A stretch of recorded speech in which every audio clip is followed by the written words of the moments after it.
Have you ever wondered what are the 10 communication hacks that you need to know to earn more and grow in your career?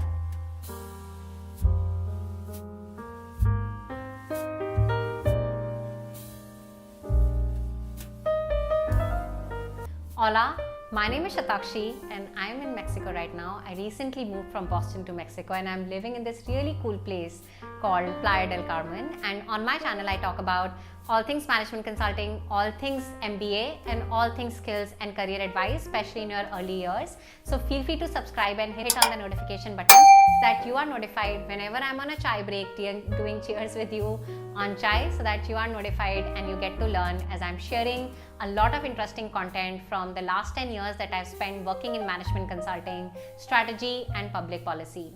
So it's a very interesting video because I am going to be dividing and sharing really honest hacks around communication. Communication is one skill that has been in my arsenal and I've focused a lot on it because I got a chance to work with the chairman of McKinsey and a really lot of cool young leaders and CEOs as well.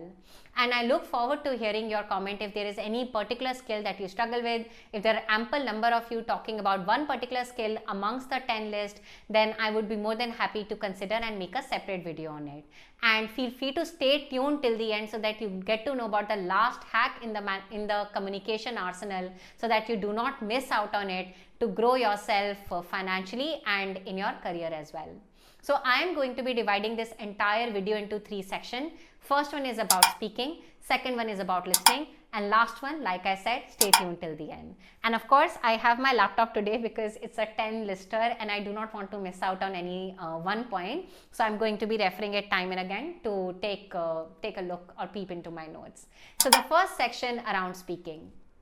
Let's talk about the first communication skill within speaking, which is my favorite, which is talk in 3 points, being very brief. So if there is anything that I've learned as a management consultant at BCG, it is that the other party, the client, the partner, the CEOs do not have a lot of time to hear your story, to hear your effort, to hear your analyses. So you have to eventually speak very briefly and very succinctly. So that will be my skill number 1. It takes place with a lot of time. I have actually come across a lot of 35-year-old professionals as well who have worked in the industry for 10-15 years and they just do not realize when to unfortunately shut up. It's a skill, it's a strength when you know when to shut up, especially in a dialogue, not in a monologue, not in a presentation, not in a YouTube video. When it's a dialogue, you should know that you should speak less and make the other party speak more. And that two-way communication is the one, especially when you speak in 3 points, is going to be a fantastic skill in your arsenal. So that's point number 1 in communication. Hack number 2 is largely around talking last. It's one of the biggest strengths, especially to build gravitas. What is gravitas? Have you ever wondered that you speak a lot but nobody is paying heed to it? That could happen, especially when you speak a lot in meeting rooms. If you want to be heard, if you want to be really heard, right? Of course, the quality of your content really matters. But if you're someone who has the patience to withhold his or her point, allow everyone to speak in the room, and then put your point forward, it's actually a leadership trait. Typically, you will notice that CEOs, chairmen, and the leaders will go last, right?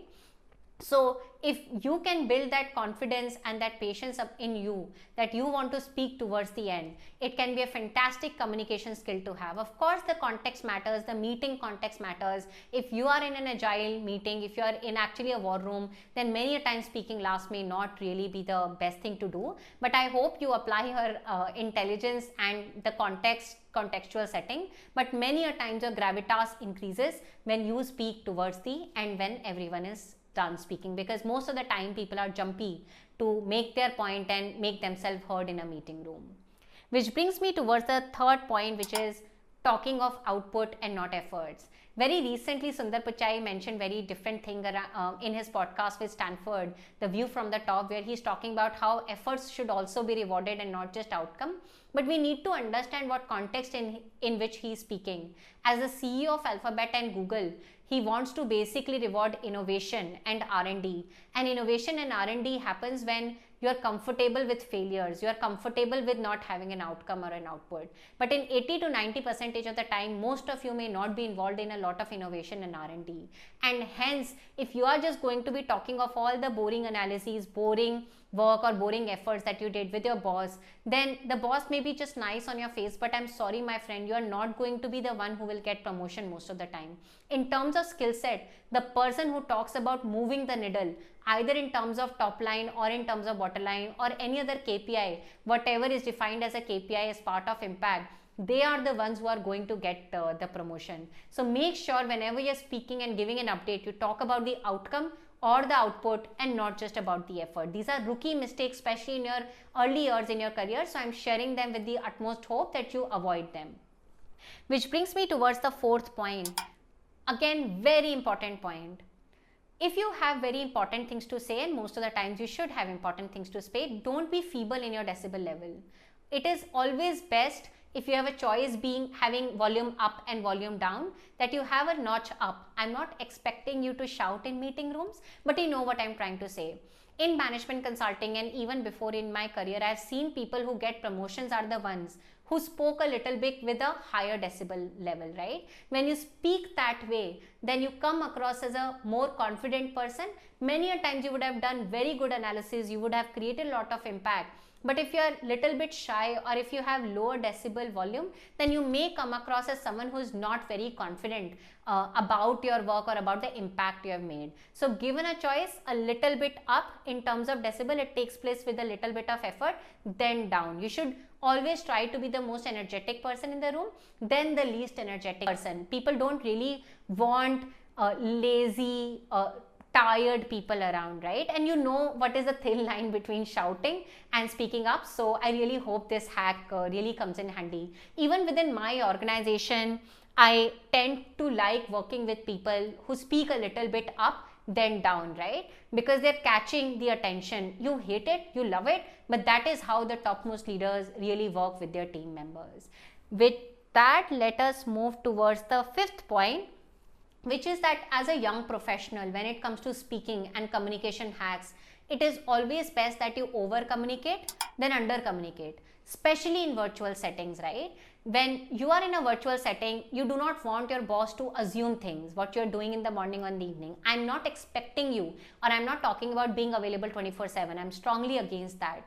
But it is best that when you are in a doubt, should I communicate this thing to my boss or should I not? It is always best to communicate, right? Communicate when you're not available, then allowing your boss to send you a message on email and then he or she is just waiting for you to just respond, right? So early years, and in fact this is something that I learned in BCG, and this is something that now as a CEO I really appreciate in my team members who always over communicate with me, so that I'm not just left waiting for them to get back. Always over communicate than under communicate. Which brings us towards the sixth hack in speaking section of communication, which is around resonating the language and platform of your boss's preference. I have typically in my career tried to emulate the kind of style linguistically and always in terms of platform of my preference with the boss. If your boss prefers to communicate via email, try to communicate with them via email. If your boss prefers an internal chat tool that has been developed or is used as a mode of communication in your organization, try to be on that platform. I do understand most of the people are not comfortable with WhatsApp, and if you're not comfortable with someone sending a WhatsApp at 11 o'clock, it is fine to actually very politely talk them through why you're not comfortable. And this is one point we will also cover in this video, how should you give upward feedback. But talking about the platform of your choice, people like to work with people who are talking on the same platform as them. People like to work with people who can resonate and who can match the frequency and match the synergy or match the language with them. So as much as possible, in fact this is one hack that I learned during my time at ISB, and I have implemented it during my career at BCG and later at Tony Blair Institute, and it has worked beautifully well with me. So that's the sixth communication hack for all of you. Which brings me towards the seventh and the last point in the speaking and the verbal section, which is how to give upward feedback. I have worked mostly in organization where there was just not a culture of downward feedback. There was an upward feedback as well. Be it BCG, be it Groupon, now called Nearby, and many other organizations, which is that the junior also gets a chance to give upward feedback. Even in my organization, I'm typically very comfortable if someone tells me that, Shatakshi, you're not thinking correctly about this problem. Perhaps instead of A solution, we could have thought of B, right? At the same time, it is really important how do you communicate that upward feedback without sounding rude. For example, one of the hack is never use you language. In fact, you language should never ever be used even with downward feedback. But I imagine that most of you are in your life career right now where you can give upward feedback, not necessarily downward feedback, and I really hope that you're in an organization culture where there is a culture of upward feedback as well. Try to always use I language, that Shatakshi, we should do this, or we could have done this, right? If that is the language that I'm being spoken to, I will take it in a good fashion, even if I'm junior to someone, not just senior to someone, even if I'm junior to someone. And as a CEO today, as a leader today, I really prefer to work with people who also give me input, how I could have done better things, right? Or how we should have done things better in my organization, because I'm trying, that's why they have been hired, right? They have not been hired to just do things that I want, right? They've been hired to collectively improvise the ecosystem. So those are the 7 hacks, 5 plus 2, 7 hacks in the verbal section. I really hope that you are enjoying the chai break with me. With that, we move to the second section, which is listening. When we think of communication, most of the people incorrectly think of just speaking or being verbally good. That is the starting point. But when I worked with chairmen and CEOs and leaders, I've realized that the best leaders and the top chairmen and CEOs are really good listeners, especially in a two-way communication. They will listen you patiently, and after that they will respond. And if you want to grow yourself financially in your career, then it is really important for you that you learn how to listen well. You're not always jumpy to speak. You learn to listen someone really well, and then you respond. Communication, especially in a world that cannot stop speaking, if you learn how to listen well and then respond using the 7 techniques that I mentioned, there is no one stopping you, especially when it comes to communication. Which brings us towards the second last point, is listening, which is listening / body language controlling your facial expression. Many a times we have dissonance, we have disagreement with what the other party is proposing in terms of a work idea or in terms of your promotion or your well-being. And even though we are not verbally disagreeing, or even though we are not verbally getting frustrated, with our expressions we are getting frustrated, and it showcases on our face. It takes a lot of practice, a lot of mindfulness, and a lot of self-awareness to control your facial expression. The best leaders are those who do not let their emotions come on their face. And this is a little meta topic because it requires a lot of mindfulness and a lot of awareness. Yoga, meditation, I don't want to go into that topic, but I'm an avid practitioner of meditation and yoga. If possible, do them in your life, or you could find your way of finding more mindfulness about yourself, but try to control your expression. People like to typically work with people who are more positive to be around, who are more optimist rather than perpetually being the pessimist. And you may not be the pessimist person around verbally, but many a times your body language can speak what is on your mind. So see if you can control that. With that, we come together at the last section of this video, which is my favorite, once again, writing.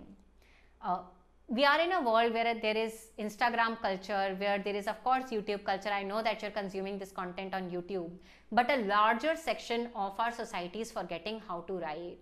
And by write, I do not just mean LinkedIn writing. And if you want me to teach you how to write on LinkedIn, because I've been a LinkedIn top voice, that's what they call, feel free to let me know in the comment section. I'm more than happy to make a video on it. But when I say writing, I mean writing really good emails. In fact, that was a strength of mine when I used to be an employee to others. Today, I get 50-60 emails on a daily basis from my employees, from my partners, and there are legitimately really long emails that will come my way. I will never ever react to them. They will be the last things on my plate. Why? Because I'm always struggling, or I'm juggling between time when I am prioritizing between tech, marketing, content, supply, employment partnership, and everything at my education venture. That means someone who writes succinct email to me that, Shatakshi, these are the 3 things I have done, and these are the 3 things I'm going to do. let me know what are your inputs. I'm going to very quickly reply with an input or a go ahead or with a dissonance, whatever that will be. You need to operate that way, my friend, with your superior as well, right? Don't just give a very strong, long story of what you have been up to. Everyone will be nice to you on their face, but eventually the person who does exhibit these 10 skills, right, in terms of speaking, in terms of listening, and in terms of writing, will be the one who eventually grow financially well in terms of getting new job offers and getting promoted in the job offers as well. Before I share the final hack, how can you now acquire these skills over and above just getting aware about these skills, let's just quickly synthesize. So we talked about talking in 3 points, that's one. Point number 2 is being the last to speak. Point number 3 is talking about outcome and not just effort. Point number 4 is speaking up with a high decibel volume, then a little bit less. When given a comparison, always speak high. Point number 5 is over communicate, then under communicate as a young career professional. Point number 6 is resonate the language and platform if possible with your superior. Point number 7 is know how to give polite upward feedback. Point number 7 is listen more than you speak. Point number 9 is control your facial expressions.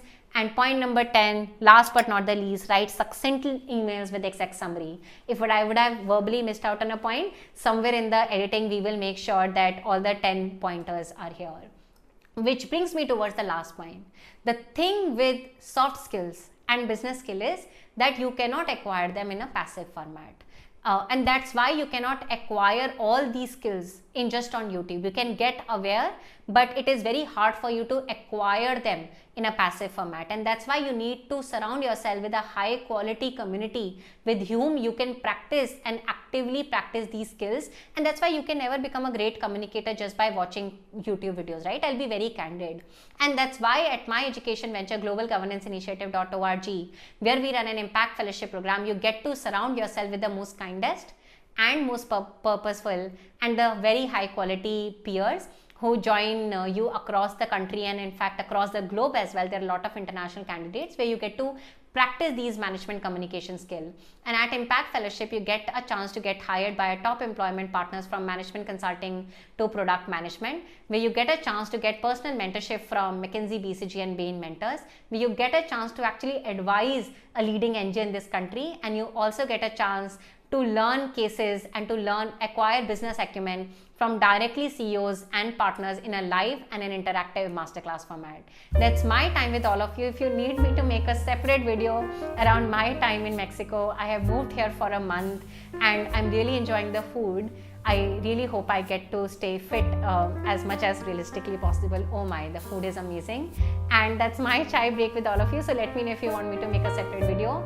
With that, take care, stay happy, stay healthy. If you like this video, feel free to hit on the like button and share it with your friends so that they get to know about all the interesting, cool insights that I'm bringing out for all of you from my own career that I've spent in last 10 years in management consulting and strategy. With that, adios. I'll see you very much soon. Bye-bye.